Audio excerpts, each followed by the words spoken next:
जय मसीह की प्रिय विश्वासी भाई एवं बहन, प्रभु यीशु का हम धन्यवाद करते हैं एक और आनंद से भरे आज के दिन के लिए। परमेश्वर की सारी सामर्थ, उपस्थिति, अगुवाई, हर एक आशीष के लिए जो आज भी भरपूरी के साथ प्रभु हमारा परमेश्वर हमें दान करता है। आइए प्रभु की उपस्थिति में चलें, प्रार्थना के द्वारा प्रभु की उपस्थिति में चलते हैं और हम उससे प्रार्थना करें कि परमेश्वर आज भी हमारे साथ होते हुए अच्छे चरवाहे के रूप में हमसे बात करें, हमें अगुवाई दें और अपनी महिमा हम सबके जीवन से ले। आज का एक छोटा सा वचन मैं पढ़ रहा हूं। तुम जो पहले निकाले हुए थे और बुरे कामों के कारण मन से बैरी थे। एक अनुभव दुनिया में बहुत से लोग शेयर करते हैं। शायद आपने भी जिंदगी में कभी ना कभी ऐसा कहा हो कि कहां है परमेश्वर, मैं उसे कहां ढूंढूं, कहां पाऊं, कहां है, where is God in this situation, मेरे इस हालात में ईश्वर कहां है। बहुत सारे प्रभु के भक्त भी, दास भी, जो ये गवाहियां दे चुके हैं कि उन्होंने प्रभु यीशु को जाना है, ग्रहण किया है, वो उनके साथ है। जब जिंदगी में कुछ ऐसी परिस्थिति आती है, हो सकता है कोई ऐसी बीमारी की ऐसी हालत आती हो, उनको लगता है कि ये दुख मेरे सहने से बाहर हो चला है, या ये बीमारी मुझको हो नहीं सकता। मैंने दूसरों के बारे में सुना था, अब मुझे ये बीमारी इतनी भयंकर, जिसमें मरना निश्चित है। तो वो पूछते हैं, ओ प्रभु तू कहां है, क्या तूने मुझे मरने के लिए छोड़ दिया है। और भी कारण है, उनका अपना पाप इस दुनियावी लालच में, फंदे में ऐसे फंस जाते हैं। शैतान उनको दुनिया के मजे दिखाता है। अरे आनंद करो, मजा करो, मैं हूं ना, मैं तो बैठा हूं, किसी को पता नहीं चलने दूंगा, बस तुम और मैं, करो जो करना है, मजा करो। फिर क्या होता है, दुनिया को भी कुछ समय तक मूर्ख बनाया जा सकता है कि हाँ भाई, जब तक दुनिया को पता नहीं है कहते रहो प्रभु यीशु की जय हो, प्रभु की का प्रचार भी करते रहते हैं। लोगों को लगता है तो बड़ा आत्मिक है, बड़ा पहुंचा हुआ प्राणी है, बड़ा संत जान पड़ता है, लेकिन वो धीरे धीरे खोखला हो जाता है और परमेश्वर उसको धीरे से नजर नहीं आता है। अमेरिका में मैंने देखा, लोग एक चीज घर से निकलने से पहले चेक करते हैं, विजिबिलिटी कितनी है। गाड़ी चलाएंगे तो हम कितनी दूर तक साफ साफ देख सकते हैं। इंडिया में हम लोग ध्यान नहीं देते इस चीज पर। हम तो आंधी तूफान बारिश में निकल पड़ते हैं, देखा जाएगा। लेकिन सामना तो हर एक को करना ही पड़ता है। कितनी विजिबिलिटी है, हम कितना दूर तक साफ देख सकें, उसके ऊपर हमारी गाड़ी की स्पीड निर्भर करती है। ये जब इंसान पाप में गिरता है, ये विजिबिलिटी धीरे धीरे कम होती जाती है, हमको सामने कुछ दिखाई नहीं देता है। मैं जनवरी माह में उत्तर प्रदेश में एक छोटे से कस्बे में प्रचार के लिए गया था। जब सुबह मैं उतरा करीब 3 बजे, उसके बाहर जो हाल मैंने देखा कि इतना घना कोहरा मैंने जिंदगी में नहीं देखा था। बिल्कुल धुआं ही धुआं जैसा छाया हुआ। ड्राइवर कैसे गाड़ी चला रहा था, मुझे लगा हम बादलों में जैसे आसमान में उड़ रहे हैं। ऐसा न सड़क दिखाई देती है, न इधर उधर और कुछ दिखाई दे रहा था। ऐसा घना वो कोहरा था, लेकिन ड्राइवर चला रहा था, 10 और 20 के बीच में ही चला रहा था। विजिबिलिटी वहां पर बिल्कुल शून्य जैसी हो गई थी। मैं दुआ करने लगा, यहाँ दुआ की जरूरत है, ये सुरक्षित पहुंचा ना प्रभु। हम 3 लोग हैं, एक बंदा जो मुझे लेने आया था, बुजुर्ग था बेचारा, वो मुझे लेने आया था और रात 12 बजे से ही वहां बैठा होता, 3 बजे तक हम लोग जाते हैं। विजिबिलिटी, हमारी जिंदगी में कई बार ये विजिबिलिटी जीरो पे आ जाती है। हमें ईश्वर नजर नहीं आता है, ईश्वर की भलाई दिखाई नहीं देती, उसकी उपस्थिति को महसूस नहीं कर पाते हैं, पवित्र आत्मा को महसूस नहीं कर पाते हैं। परमेश्वर क्या हमारे जीवन में सब कुछ उसके नियंत्रण में है? नहीं दिखता है। ऐसा क्यों होता है? 2 कारण मैंने बताए। कई बार बीमारियों में इंसान इतना गहरा दुख सहन करते करते, जैसे अय्यूब दुख सहन करते करते करते करते वो भी कहने लगता है, अगर मैं उसे देख पाता, अगर मैं उसे देख पाता। अब्राहम के सारा ने जो उससे काम करवाया, वो भी मैं इसी में गिनता हूं। इस बात का एक प्रतीक था, एक उदाहरण था कि उनको भी ये विजिबिलिटी उनकी भी चली गई। अब ईश्वर नजर नहीं आता। जो कल हमसे बात करता था, जो कल हमको इतना बड़ा ज्ञान देता था, बड़ी बड़े प्रॉमिसेस करता था, तुम्हें ये दूंगा वो दूंगा और तुम्हें कहां पहुंचा दूंगा, तुम्हारा नाम महान कर दूंगा, वगैरह वगैरह, वो विजिबिलिटी पूरी तरह खत्म हो गई। इसलिए सारा ने यह सलाह दी। मैं और थोड़ा पीछे जाऊं, उत्पत्ति की पुस्तक में ही जब हव्वा ने वो पाप किया, जब उसने ये कन्फेस किया, शैतान की बात मान ली, तुम सचमुच न मरोगे, तो उसने दिल में जब ये माना कि हाँ हम सचमुच नहीं मरेंगे, उसकी विजिबिलिटी खत्म हो चुकी थी। वो परमेश्वर को नहीं देख पा रही थी। अगर वो परमेश्वर को देखती होती तो वो हाथ बढ़ाकर उस फल को न तोड़ती। और भी एलिया भी निराश हुआ, हताश हुआ और यहां तक कह बैठा मेरा जीवन ले ले। लेकिन उससे पहले परमेश्वर ने उसको साहस बंधाया, हिम्मत बंधाई थी, उसको भोजन खिलाया था। उसमें वो दम बाकी था, वो हिम्मत बाकी थी, या कहें वो विश्वास था। वो उसी परमेश्वर से कह रहा था मेरा जीवन ले लिया, मैं अपने बाप दादाओं से कोई ज्यादा बेहतर नहीं। सोचता था मैं बेहतर हूं क्योंकि प्रभु रोज मुझसे बात करता है, मैं उसकी उपस्थिति में खड़ा रहता हूं। लेकिन आज पता लगा ये रानी मेरा जीवन लेके छोड़ेगी, उसने कसम खा ली है, उससे पहले तू ही ले ले प्रभु। तो ईश्वर की न सिर्फ विजिबिलिटी खत्म हो गई, बल्कि ईश्वर की ताकत भी दिखाई नहीं दी। ईश्वर हमारा रक्षक है, यह भी डाउटफुल हो गया। क्या ऐसे हालात से आप कभी गुजरे हैं जब लगता है ईश्वर का हाथ छोटा हो गया है, अब वो हमारी मदद नहीं करने आएगा? या तो शत्रु के हाथ पैर जोड़ लो, भैया माफ कर दे, गलती हो गई, छोड़ दे, हम आपकी सारी शर्तें मानेंगे, क्योंकि प्रभु तो मदद के लिए आ नहीं रहा। ऐसे हालात में बहुत से लोग अपना विश्वास गंवा देते हैं। लेकिन दूसरी तरफ उन लोगों को भी देखें जो ऐसे हालात में मरना पसंद करते हैं, क्योंकि वो जानते हैं हमारा परमेश्वर हमारे साथ है, वो हमें बचा सकता है, हमें चंगा कर सकता है, हमें आग के भट्ठे से भी निकाल सकता है, शेरों की मांद से निकाल सकता है। उनकी विजिबिलिटी बड़ी, it was the strongest, I will say. उनकी जो विजिबिलिटी थी परमेश्वर को देखने की, वो दुनिया में सबसे ताकतवर थी। मैं उन चारों का फैन हूं, 3 शद्रक, मेशक, अबेदनेगो और चौथा दानियल। इनकी विजिबिलिटी 100% थी। वो परमेश्वर को ऐसे देखते थे जो उनके साथ साथ चलता है, सामने ही खड़ा है, उनके साथ है।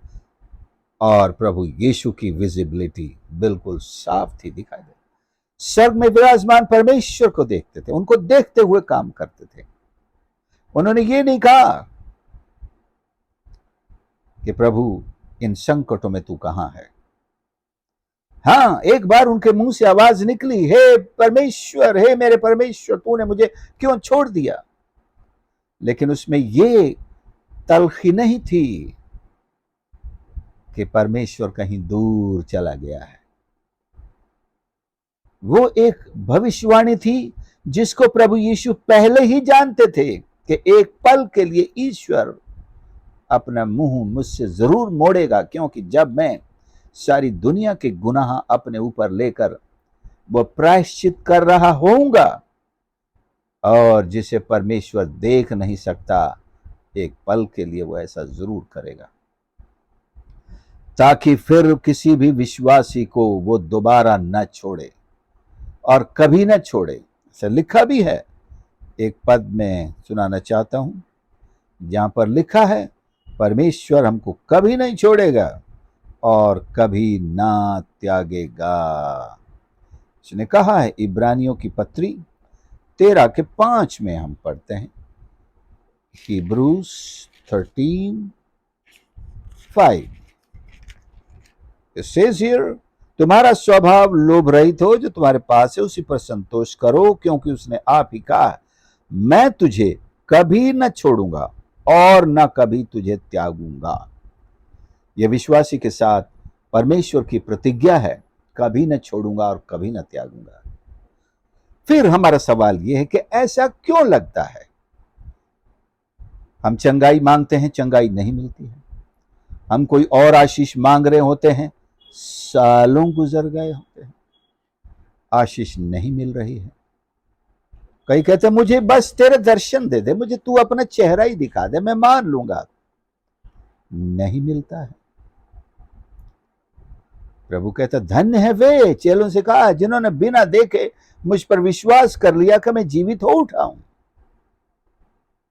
पर इसलिए कि अविश्वासी मत रहे, विश्वासी हो। आपने जब विश्वास किया था प्रभु पर, क्या उसका चेहरा देखा था? बहुत से लोग इसी शर्त पर विश्वास करने के लिए आते हैं, अगर मैं यीशु का दर्शन कर लूंगा तो ही विश्वास करूंगा। ऐसे लोगों को हमने पीछे जाते हुए भी देखा है, पहले से और भयंकर गुनाह करते हुए भी देखा है, जिन्होंने यीशु का दर्शन कर लिया। क्या यहूदा ने यीशु के दर्शन नहीं किए थे? क्या सारे यहूदियों ने, फरीसियों ने, शास्त्रियों ने, याजकों ने, महायाजकों के यीशु का दर्शन नहीं किया था? बिल्कुल। क्या समझा उसको दर्शन करने के बाद? अरे ये तो बढ़ाई का छोरा है, ये कोई हमारे साथ कोई बड़े स्कूल में पढ़ा है क्या, कॉलेज में पढ़ा है क्या, थियोलॉजी पढ़ा है क्या? बढ़ई की दुकान पे बैठा हुआ देखता था मैं इसको अपने पिता के साथ, लकड़ी चीरते हुए, एक तरफ से वो पकड़ता है, वो चीरने वाला, और एक तरफ से ये पकड़ता है। How can we expect great things from this poor boy? इस मामूली लड़के से इतनी बड़ी बातें हम कहीं से कई लोग इल्जाम लगा देते, कॉपी किया होगा, पेस्ट किया होगा, कि कहीं से कॉपी करके पेस्ट किया होगा, है ना? आप पर भी लगा होगा, जब परमेश्वर ने आपको इंस्पायर किया कुछ बोलने के लिए, लोगों ने कहा किसी का सरमन पढ़ के बोल रहा है। पवित्र आत्मा के साथ भी वो इस तरह से व्यवहार करते हैं। मेरे साथ भी हुआ कई बार, मेरे लेखों के ऊपर हुआ, कहीं से कॉपी करके डाला है। परमेश्वर ने मुझे लिखने का भी गिफ्ट दिया है, बोलने का भी गिफ्ट दिया है, अनुवाद करने का गिफ्ट भी दिया है, राइटिंग वाला अनुवाद भी, और स्टेज पर प्रभु के दासों के साथ खड़े होकर संदेशों का अनुवाद करने का भी। अब वहां बताओ, वहां मैंने क्या कॉपी किया है? ऐसे लगता है आपके ऊपर। मैं कह रहा था कि परमेश्वर कभी नहीं छोड़ता, कभी नहीं त्यागता, तो फिर ऐसा क्यों लगता है? ऐसा क्यों लगता है? यशाया एक जवाब देता है, 59 59 के 1 और 2 में हम जरूर पढ़ें।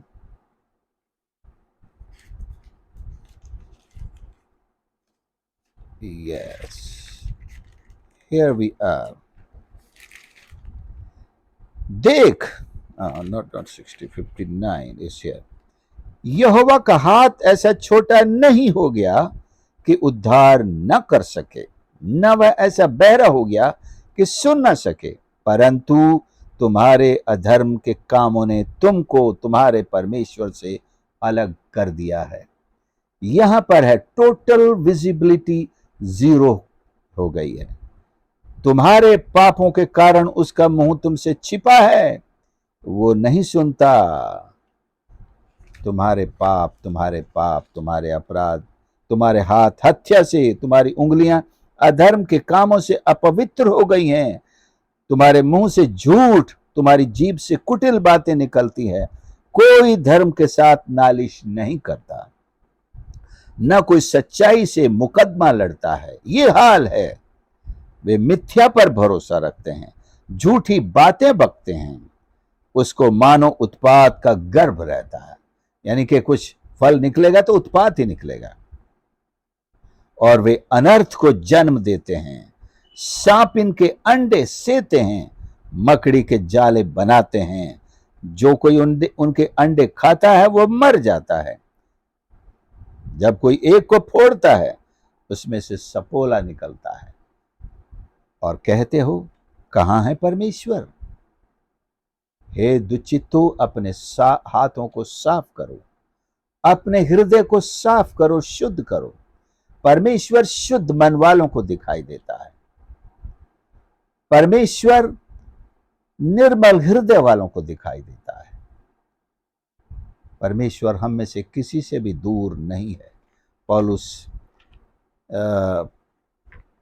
प्रेरितों के काम 17 में यही बात कहता है। 17 के 27-28 में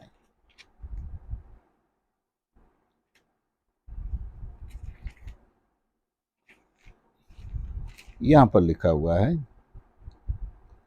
कि वे परमेश्वर को ढूंढें, कदाचित उसे टटोल कर पाएं, तो भी वह हम में से किसी से दूर नहीं। ये तो वो एथेंस नगर में, यूनान का एक प्रसिद्ध नगर जो दार्शनिकों के लिए बहुत फेमस है, उस नगर में कह रहा है ये बात, क्योंकि हम उसी में जीवित रहते हैं और चलते फिरते और स्थिर रहते। जैसे तुम्हारे कितने कवियों ने भी कहा, हम तो उसी के वंशज हैं। तो कहां है परमेश्वर? हम में से किसी से भी दूर नहीं है। परमेश्वर आदम को पाप करते समय देख रहा था, और शाम के वक्त जैसी उसकी आदत थी, आता था उन दोनों से मिलने के लिए, मिलने आया तो आदम छिपने लगा, क्योंकि आदम ने पाप किया था। वो परमेश्वर से भाग रहा था। परमेश्वर नहीं भागता किसी से। अय्यूब तो चलो परीक्षा में था, उसने कुछ नहीं किया, हम भी मानते हैं कुछ नहीं किया, लेकिन उन दुखों ने उसकी विजिबिलिटी को, परमेश्वर की विजिबिलिटी नहीं, अय्यूब की विजिबिलिटी को नष्ट कर डाला। दिखाई नहीं दे रहा है उसको। कहां है तू?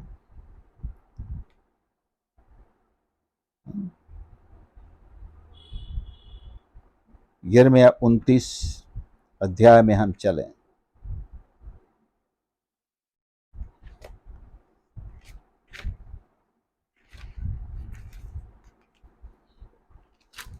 यस, 29 के हम देखते हैं 13 और 14 लिखा है, तुम मुझे ढूंढोगे और पाओगे भी, क्योंकि तुम अपने संपूर्ण मन से मेरे पास आओगे। मैं तुम्हें मिलूंगा, यहोवा की यह वाणी है, और बंधुआई से लौटा ले आऊंगा, और तुम को उन सब जातियों स्थानों में से जिनमें मैंने तुमको जबरन निकाल दिया है, और तुम्हें इकट्ठा करके इस स्थान में लौटा ले आऊंगा जहां से मैंने तुम्हें बंदी करके निकाल दिया था, यहोवा की ये वाणी है।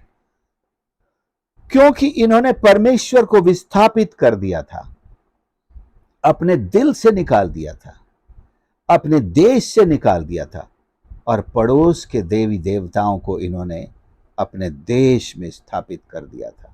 तो परमेश्वर ने भी इनको इनके देश से निकाल दिया, विस्थापित कर दिया। 70 साल की सजा दी इनको, बंधुआई की, गुलामी की सजा। तब ये होश में आए और अपने ही परमेश्वर को पुकारा, तब उसने इनकी सुन ली। यही हाल मिस्र में इनके साथ हुआ। मिस्र में बड़े अच्छे हालात में इनकी शुरुआत हुई थी। It was the golden era that Jacob began when his own son was next to the king in Egypt. The whole Egypt and even the surrounding countries were debtor to him. उसके कर्जदार हो गए थे, क्योंकि उसने एक ऐसा भला काम किया था, लाखों करोड़ों लोगों को कहें अकाल में मरने से बचा लिया था। बड़ा स्वर्ण युग था इज़राइल का वहां पर, लेकिन धीरे धीरे इस स्वर्ण युग ने उनको ईश्वर से दूर कर दिया। भौतिकता ने इतना जकड़ लिया कि परमेश्वर से दूर हो गए। आगे चलकर पीढ़ियां ईश्वर को भुला बैठी। परमेश्वर को अपना परिचय देना पड़ा। मूसा ने पूछा कि वो पूछेंगे कौन है यहोवा, हु इज जेहोवा। भाई तुम्हारे बाप दादों का परमेश्वर है, हमने तो अपने बाप दादाओं से कभी नाम नहीं सुना, उनका कोई परमेश्वर इस नाम का है। बड़ी बहस की मूसा ने, वो नहीं मानेंगे, वो मुझसे पूछेंगे, वो नहीं मानेंगे, मैं नहीं जाता हूं। ये एक्चुअली उन सब की तस्वीर थी जो वहां रह रहे थे, अपने ही परमेश्वर को भूल चुके थे। तो विजिबिलिटी कहां थी उनके पास?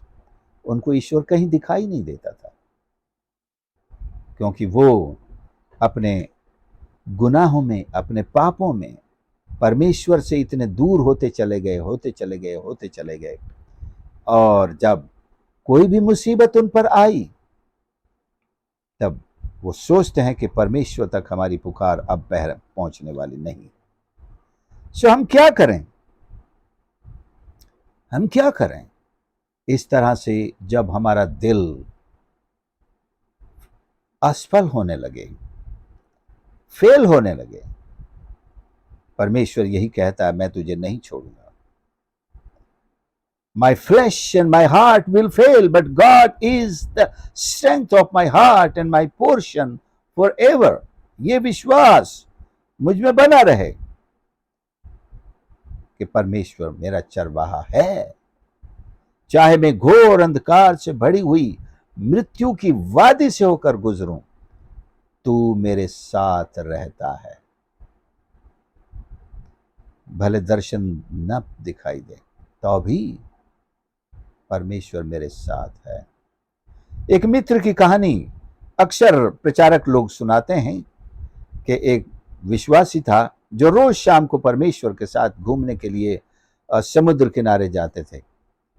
तो परमेश्वर के पैरों के निशान और मित्र के पैरों के निशान, उनके पीछे 2 लोगों के समुद्र किनारे चलने के निशान हमेशा उसको दिखाई देते थे। एक दिन वो मित्र बहुत संकट में था, बहुत मुसीबत में, बड़ा दुखी था, पर फिर भी वो घूमने निकला और समुद्र किनारे जा रहा था, और उसको याद आया कि परमेश्वर मेरे साथ चलता था। पीछे मुड़कर देखा, आज एक ही पैरों के निशान दिखाई दे रहे। लो, तूने भी मुझे छोड़ दिया, आज मैं अकेला चल रहा हूं। सारी दुनिया तो छोड़ा ही छोड़ा था, आज परमेश्वर आपने भी छोड़ दिया, देखो मैं अकेला चल रहा हूं। तब वहां से आवाज आई, ऐ जनाब, ये तुम्हारे पैरों के निशान नहीं है, ये तो मेरे पैरों के निशान है, क्योंकि तुम तो मेरे कंधे पर हो। जब हम दुख में होते हैं, जब हम संकट में होते हैं, उस मित्र की विजिबिलिटी जरूर 0 हो गई थी, लेकिन क्या वास्तव में परमेश्वर उससे दूर चला गया था? क्या परमेश्वर ने उसे वास्तव में छोड़ दिया था? क्या परमेश्वर उसकी मदद नहीं कर रहा था? परमेश्वर न तो कभी हमें छोड़ता है न कभी त्यागता है। हमारी भौतिक आंखों से हम नहीं देख पाते हैं। हम जब भी अपने हृदय को निर्मल करेंगे, हम जैसे ही अपने पाप दूर करेंगे, हम जैसे ही अपने गुनाहों से तौबा करेंगे, परमेश्वर के नजदीक होने का न सिर्फ आभास मिलेगा, जैसे चेलों ने कहा, we have handled the word of God, वो हमारे बीच में था, हमने उसको हैंडल किया। We will be able to handle our God, means we will be able to touch him, to feel him and to see him and to talk to him and get all the solutions to our problems. हम उसे न सिर्फ देख सकेंगे, महसूस कर सकेंगे, अपने हर समस्या का समाधान भी पाएंगे। वो कितना दूर है हमसे, just a matter of the confession of our hearts. But before that, we must repent of all that nonsense that we have done, committed. Let's sanctify ourselves to improve our visibility, to see God with the same eyes. फिर कह सकेंगे अय्यूब के समान ही कि मैंने तुझे देख लिया है। जो कहता था मैं देखूंगा, तो उसने देख लिया। क्या आप भी परमेश्वर को नहीं देख पा रहे हैं? Are you not able to see your God in whom you believed once upon a time? जिसमें आपने एक बार विश्वास किया था, आज आप उसे देख नहीं पा रहे हैं?